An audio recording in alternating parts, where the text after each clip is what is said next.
तो हमारे दो संवाददाता हमारे साथ बने हुए हैं। प्रणय उपाध्याय दिल्ली से हमारे साथ बने हुए हैं क्योंकि प्रणय लगातार सालों से विदेश मामलों को करीब से देखते हैं, और अमेरिका से हमारे साथ हमारी सहयोगी मधु भाटिया बनी हुई है। प्रणय आपके साथ आए, लेकिन मधु आपके पास आ रहे हैं। एक इंटेल रिपोर्ट भी कोई चीज होती है, इतनी खुफिया एजेंसियां सक्रिय होती हैं। एक महीने से अगर भूमिका लग रही थी तो क्या इंटेल रिपोर्ट, खुफिया एजेंसियां, पुलिस के पास कोई जानकारी नहीं थी कि ऐसा कुछ हो रहा है? क्योंकि ये जो तस्वीरें हैं, ऐसा लग रहा है जैसे कोई पॉलिटिकल ड्रामा, कोई हॉलीवुड फिल्म चल रही है।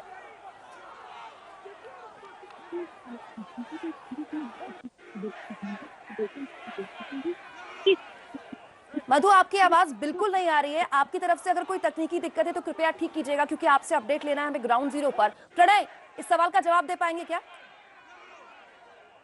जहां तक इंटेलिजेंस रिपोर्ट का सवाल है, इंटेलिजेंस रिपोर्ट बाकायदा थी, और इंटेलिजेंस रिपोर्ट ही नहीं, इसके जो नमूने हैं, इसके जो उदाहरण हैं, इसके जो प्रिकर्सर्स हैं, वो वॉशिंगटन की सड़कों पर पिछले कई दिनों से काफी बार नजर आ चुके हैं। जहां तक तैयारियों का सवाल था, पुलिस प्रशासन की तरफ से तैयारी रखी गई थी, लेकिन जिस तरीके से प्रोटेस्ट हुआ और जिस तरीके से इंसाइट किया गया मॉब को, जिस तरीके से भीड़ ने कैपिटल हिल को घेरा, ये आशंका शायद किसी को भी नहीं थी कि इस तरीके से जो ज्वाइंट सेशन है उसमें भीड़ घुसने की कोशिश करेगी, उसे डिसरप्ट करने की कोशिश करेगी।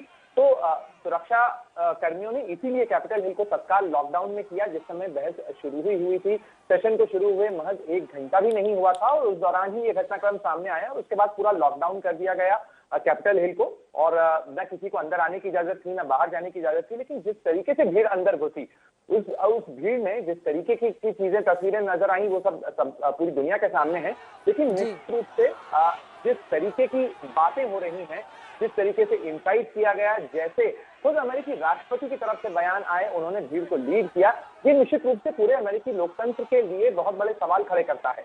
बिल्कुल बिल्कुल प्रणय, आप लगातार बने रहिए। आपको याद दिला दें कि आपके चैनल एबीपी न्यूज ने सबसे पहले नमस्ते भारत में एक्सक्लूसिव तस्वीरें आप तक पहुंचाई हैं, किस तरीके से अमेरिका में कैपिटल हिल पर हमला हुआ है। ट्रंप के समर्थक एकाएक यहां पहुंच गए उनके समर्थन में, और उसके बाद पुलिस कर्मियों और ट्रंप के समर्थकों के बीच हिंसक भिड़ंत हुई है, जिसके बाद उन्हें कंट्रोल करने के लिए आपको बता दें नेशनल गार्ड्स को बुलाना पड़ा। अमेरिका में मचे इस बवाल को लेकर भावी राष्ट्रपति जो बाइडेन ने ट्रंप और प्रदर्शनकारियों पर निशाना साधा है। बाइडेन ने प्रदर्शनकारियों के बारे में यह कहा है कि प्रदर्शनकारी नहीं बल्कि अतिवादी यानी एक्सट्रीमिस्ट हैं और उत्पात मचाने वाले हैं। बाइडेन ने कहा कि ये विरोध नहीं विद्रोह है, ये बस मुट्ठी भर अतिवादी हैं, एक्सट्रीमिस्ट हैं। हंगामे के बाद बाइडेन ने ही ट्रंप से अपील की कि आप अपने समर्थक प्रदर्शनकारियों से शांति बनाए रखने के लिए कहें। बाइडेन ने प्रदर्शनकारियों को आड़े हाथों लेते हुए इस अमेरिका के लोकतंत्र पर सबसे बड़ा हमला बताया। जो सबसे पहला रिएक्शन बाइडेन का आया था, ये उस वक्त था जब वो डेलावेयर में थे। सुनाते हैं आपको। A small number of extremists dedicated to lawlessness. This is not dissent. It's disorder. It's chaos. It borders on sedition. And it must end now. A small number of extremists dedicated to lawlessness. This is not dissent. It's disorder. It's chaos. It borders on sedition, and it must end now. Joe Biden ने कहा ये असहमति नहीं बल्कि अराजकता है। तस्वीरें आप देख रहे हैं कैपिटल हिल यानी कि वॉशिंगटन में जो अमेरिका के संसद भवन है, उसके बाहर और भीतर की तस्वीरें, किस तरह से वहां पर ट्रंप के समर्थकों ने अराजक माहौल पैदा कर दिया है। इसका परिणाम ये हुआ है, इस बड़ी खबर को हम लगातार आपको दिखा रहे हैं। इस का परिणाम ये हुआ कि राष्ट्रपति डोनाल्ड ट्रंप के ट्विटर अकाउंट को 12 घंटे के लिए सस्पेंड कर दिया गया। प्रदर्शनकारियों और सुरक्षा बलों की भिड़ंत के बीच एक महिला प्रदर्शनकारी की मौत भी हो गई है। इसके अलावा लगातार अपील की जा रही है शांति बनाए रखने की। अमेरिका के तमाम बिजनेस लीडर और पॉलिटिकल लीडर्स की तरफ से इस घटना की निंदा हो रही है। अभी भी ट्रंप समर्थक इस अमेरिकी संसद के बाहर डटे हुए हैं। अमेरिकी संसद में कांग्रेस का जो जॉइंट सेशन चल रहा था, वो दोबारा से अब थोड़ी देर में शुरू होने वाला है।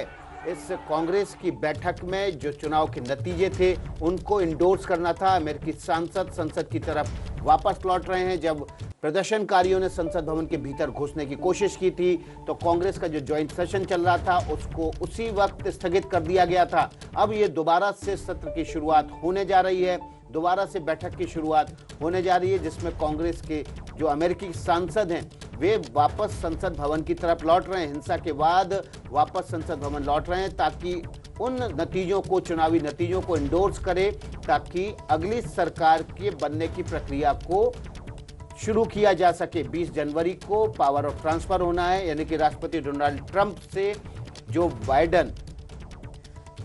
तो हमारी सहयोगी मधु भाटिया झा लगातार अमेरिका से लाइव हमारे साथ बनी हुई है। मधु, पूरी भूमिका आपने हमें समझाई। एक बार फिर से हम चाहेंगे जो दर्शक अभी अभी हमारे साथ जुड़े हैं, आप उन्हें फिर बताएं कि अभी वहां पर क्या हालात हैं, क्योंकि अभी जानकारी हमने दर्शकों को दी कि संयुक्त सत्र जो कि रुक गया था वो अब शुरू हो गया है। जी बिल्कुल, जो संयुक्त सत्र रुक गया था वो अब शुरू हो गया है। सेनेटर्स और रिप्रेजेंटेटिव्स के मेंबर्स वापस कैपिटल हिल जा रहे हैं और जो प्रक्रिया रुक गई कैपिटल के राइटर्स पर हमला करने की वजह से उसको वापस शुरू किया जा रहा है और कोशिश की जा रही है कि जो इलेक्टोर्स को सर्टिफाई करना है वो आज ही खत्म हो जाए, भले ही उसके लिए कई घंटों की रात तक जागना पड़े या फिर अगले दिन सुबह इस प्रक्रिया को खत्म किया जाए, ताकि प्रेसिडेंट इलेक्ट जो बाइडेन जो है वो 20 जनवरी को शपथ ले सके। मधु, जिस तरीके की तस्वीरें हमारे पास आ रही हैं, लगातार अपने दर्शकों तक पहुंचा रहे हैं। एक ब्रेकिंग न्यूज नमस्ते भारत पे हम लगातार दिखा रहे हैं। जॉर्ज डब्ल्यू बुश, पूर्व राष्ट्रपति जो कि खुद एक रिपब्लिकन है, वो भी आहत है। वो कह रहे हैं ये बहुत गलत है, it's sickening and heart breaking. तो ये बताते हैं कि ट्रंप और उनके समर्थकों की इस हरकत से रिपब्लिकन्स भी सहमत नहीं है। जी बिल्कुल, रिपब्लिकन भी सहमत नहीं है इस बात से।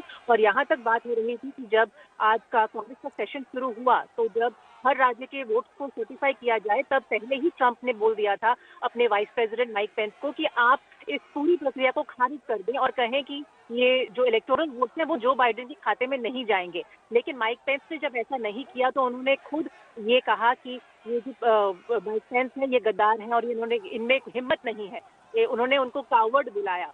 तो धीरे धीरे जो रिपब्लिकन पार्टी है, चाहे वो वाइस प्रेसिडेंट माइक पेंस हो या रिपब्लिकन सेनेटर्स हो, वो ट्रंप की इन सब बयानों को लेकर जो सुबह से शुरू हो रहे हैं, इन सब से खुद नकार रहे हैं। और अब जॉर्ज डब्ल्यू बुश जो पूर्व राष्ट्रपति रह चुके हैं, उन्होंने भी ऐसा कहा है और कई रिपब्लिकन सेनेटर्स खुलकर सामने आए हैं। उन्होंने कहा है कि इस घटना के बाद राष्ट्रपति ट्रंप का साथ वो नहीं देना चाहते।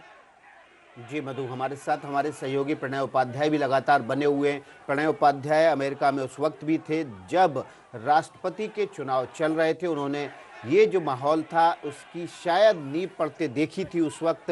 सीधे प्रणय का रुख करते हैं। प्रणय, अब जो हालात बन रहे हैं, पूरी दुनिया जो एक मजबूत लोकतंत्र के तौर पर, वहाँ पर तमाम आज़ादी के तौर पर, नियम कानूनों के मानने वाले लोगों के तौर पर अमेरिका को देखती और जानती थी, पूरी दुनिया सन्न है इन तस्वीरों को देखकर। निश्चित रूप से, बिल्कुल सही कहा आपने विकास। पूरी दुनिया अमेरिका को एक बीकन की तरह देखती थी, यानी ये लोकतंत्र की मशाल के तौर पर अमेरिका को प्रस्तुत किया जाता था। लेकिन जो तस्वीरें सामने आ रही हैं वॉशिंगटन से, वो निश्चित रूप से अमेरिकी लोकतंत्र के लिए कतई अच्छी नहीं है। और इसीलिए इस समय अगर आप देखें कि जो सेनेट के अंदर जो हाउस ऑफ जॉइंट सेशन के दौरान जो शख्स बोल रहे हैं वो मिच मैकॉनेल हैं, जो कि रिपब्लिकन पार्टी के हाउस मेजॉरिटी लीडर हैं, और वो इस चीज को कह रहे हैं कि हम आज ही संवैधानिक प्रक्रिया के अनुसार इसे क्लियर करेंगे और इस तरीके से अगर चुनावी नतीजों को पलटने की कोशिश की जाती है तो वो ठीक नहीं है, ये बिल्कुल नहीं होना चाहिए। बिल्कुल प्रणय, मैं आऊंगी आपके पास। इस बीच एक बड़ी खबर आ रही है। अमेरिका के एक और पूर्व राष्ट्रपति ने संसद पर हुए हमले की कड़े शब्दों में निंदा की है और ये भी कहा है कि दिस इज नॉट सरप्राइजिंग, यानी कि ये हैरान करने वाला नहीं है। इसकी भूमिका, ऐसा लगता है उनके कहने का मतलब ये था कि पहले ही बन गई थी, शर्मनाक बात, लेकिन हैरान करने वाला नहीं है। ये कह रहे हैं अमेरिका के अपने वक्त में बहुत ज्यादा मशहूर राष्ट्रपति बराक ओबामा, जो कि नोबेल प्राइज विनर भी हैं। संसद पर हमले की अमेरिका के एक और पूर्व राष्ट्रपति ओबामा ने निंदा की है, यह कहते हुए कि ये बहुत गलत है, निंदनीय है, लेकिन हैरान करने वाला नहीं है। हमारे दो सहयोगी लगातार हमारे साथ बने हुए हैं, मधु भाटिया झा, प्रणय उपाध्याय। प्रणय, जॉर्ज बुश ने इससे पहले क्या कहा था ये भी सुनना बहुत जरूरी है, पहले दर्शकों को वो सुना देते हैं। अमेरिका के पूर्व राष्ट्रपति जॉर्ज बुश ने भी कुछ ऐसा ही बयान दिया था और ये कहा था कि यह हंगामा एक पागलपन है। अमेरिका के दो पूर्व राष्ट्रपतियों ने साफ तौर पर इस हमले की निंदा की है, जो दोनों ही राष्ट्रपति अलग अलग पार्टियों से हैं। अमेरिका में प्रदर्शन पर ट्रंप को अपनी ही पार्टी के सीनियर नेताओं ने भी खूब खरी खोटी सुनाई है। अमेरिका के पूर्व राष्ट्रपति जॉर्ज बुश ने ट्रंप समर्थकों के प्रदर्शनों को निराशाजनक बताया। जॉर्ज बुश ने कहा कि उन्होंने पूरी घटना को देखा है, आश्चर्यजनक है ये और निराशाजनक है। यानी कि दो मजबूत अपने वक्त में राष्ट्रपति रहे अमेरिका के, जिन्हें याद किया जाता है अपने फैसलों के वक्त, अपने फैसलों के लिए उन्होंने इस हमले की निंदा की है। प्रणय लगातार हमारे साथ बने हुए हैं। प्रणय, सन 47 से लेकर साल 2019 तक देश के सबसे बड़े लोकतंत्र भारत ने भी कभी ऐसी तस्वीरें दुनिया को नहीं दिखाई। तमाम आलोचनाएं हमारे लोकतंत्र की होती रही, लेकिन दुनिया के सबसे पुराने लोकतंत्र को सीखना चाहिए दुनिया के सबसे बड़े लोकतंत्र से कि ट्रांसफर ऑफ पावर आसानी से हो सकता है। जी बिल्कुल, निश्चित रूप से लोकतंत्र एक दूसरे से सीखते हैं। भारत के लोकतंत्र ने बहुत सारी चीजें अमेरिका के संविधान से ली। जब भारत में संविधान लागू हुआ तो लोकतंत्र एक दूसरे से निश्चित रूप से सीखते हैं, लेकिन जिस तरीके की अपेक्षा, ये अमेरिकी लोकतंत्र के लिए एक बड़ा टेस्ट है। ये टेस्ट का वक्त है जिसके अंदर इस चीज की परीक्षा होगी कि किस तरीके से अमेरिका की जो व्यवस्था है, उसकी जो शासन प्रणाली है, वो सुरक्षित और शांतिपूर्वक पावर ऑफ ट्रांसफर, जो कि 20 जनवरी को दोपहर 12 बजे होना है, उसे सुनिश्चित करती है।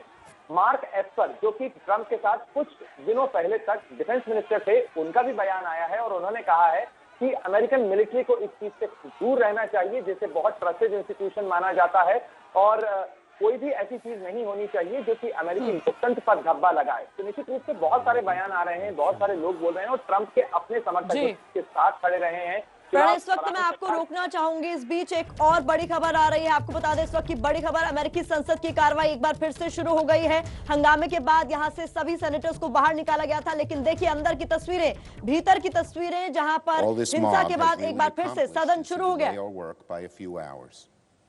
We will resume our responsibilities now and we will finish our task tonight. The House and Senate chambers will be restored good तो as एक तरफ new. वो हंगामा जिसके बाद सदन की कार्रवाई को रोकना पड़ा था, और आपको बता दें कि संवैधानिक तौर पर बाइडेन को इलेक्ट कर दिया जाएगा बतौर राष्ट्रपति, उसी के लिए पूरी कार्रवाई हो रही थी, जिसे हंगामे के बाद रोक दिया गया। और दूसरी तस्वीर वो जहां पर हंगामे के बावजूद जब माहौल थोड़ा शांत हुआ तो एक बार फिर से कार्रवाई सदन की शुरू हो गई। छोटा सा ब्रेक, फौरन हाजिर होंगे।